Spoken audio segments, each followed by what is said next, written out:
Doctor Yunus যেভাবে বিচারকে সংস্কার করার নিয়ত করলো, যিনি আর্মির প্রধান ছিল তিনি বললেন আমার হেফাজতে 600 কয়েকজন আছে। আস্তে আস্তে দেখা গেল এরা কুটি গেল রে। এ হাসান মাহমুদ ধরা পড়লো, পরে শুনতেছি অমুক জায়গাটা ঘুরতেছে।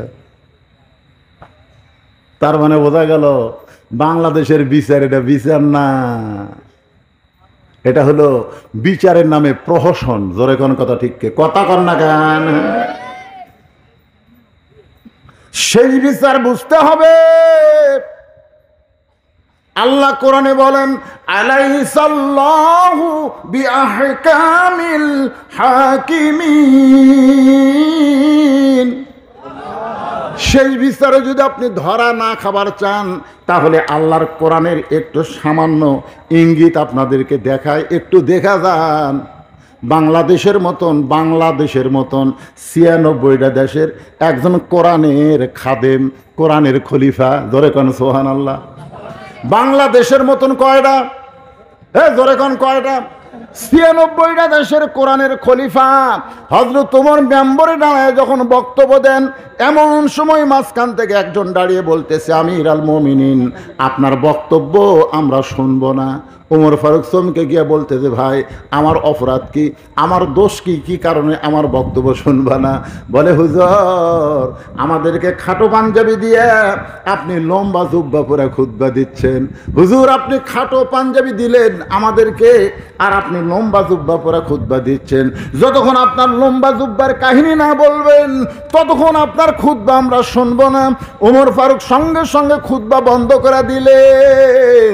বাংলাদেশের হাজার হাজার কোটি টাকা বিদেশে পাচার হয়ে গেছে, এই নেতারা আবার বাহিরে পালায় গেছে। জোরে বলেন কথা ঠিক?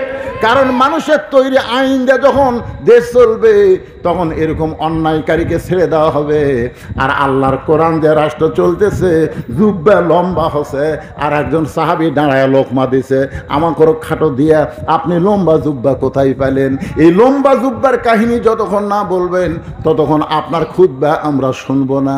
এমন সময় আব্দুল্লাহ ইবনে ওমর ফারুকের ছেলে বাবার পাশে দাঁড়ায় চোখের পানি বের করে বলে, রে নবীর সাহাবীরা, তোমরা তো খাটো পাঞ্জাবি হলেও নতুন কাপড় পরে নামাজ পড়তে আইছো, আমার পরনের দিকে তাকায় দেখো, আমার পরনে নতুন কোনো কাপড় নাই।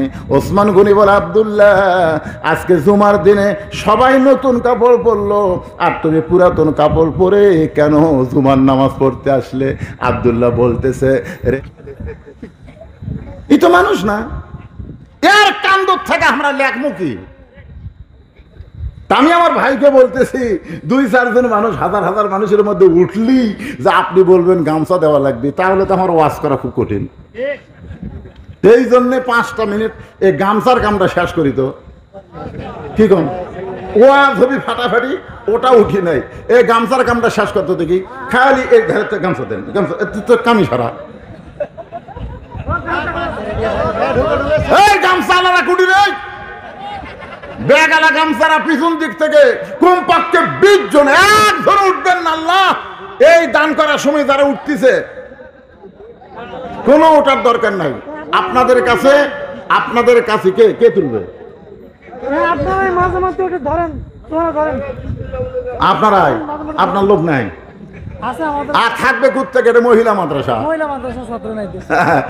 মারাত্মক কথা। মহিলা মাদ্রাসায় তো মহিলা প্যান্ডেলে আমার মা বোনদের কাছে মেয়েরা তুলবে, কিন্তু আপনাদের কাছে ওই যে মুরব্বী পাঞ্জাবি, ওটা হলো সবচাইতে ভালো তোলা। দেখেন এভাবে পাঞ্জাবি ধরা তোলা হলো 1 নম্বর তোলা।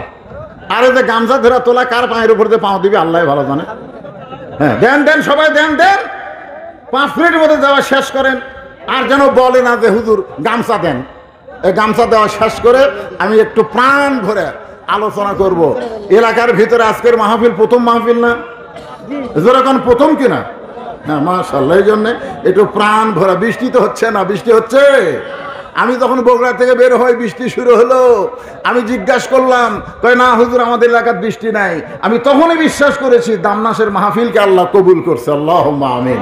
হ্যাঁ এই জন্য সবাই দেন বাবা, 10 টাকা, 20 টাকা, 50 টাকা, 100 টাকা, 5,000 10,000 লোক আছে এই ভিতরে।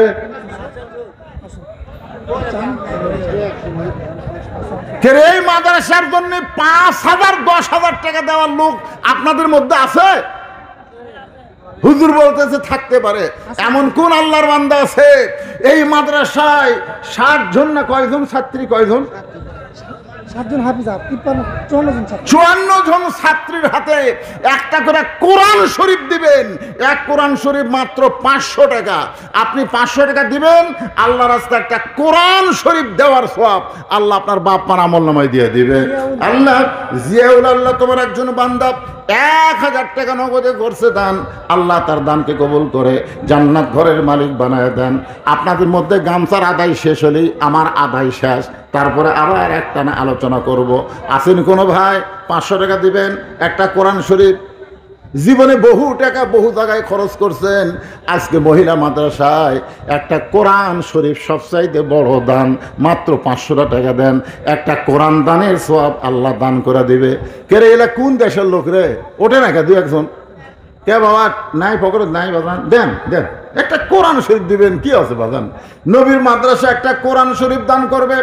আল্লাহ তোমার 2 জন বান্দা হাত তুলেছে, পিছন দিকে শত শত আল্লাহর বান্দার আছে।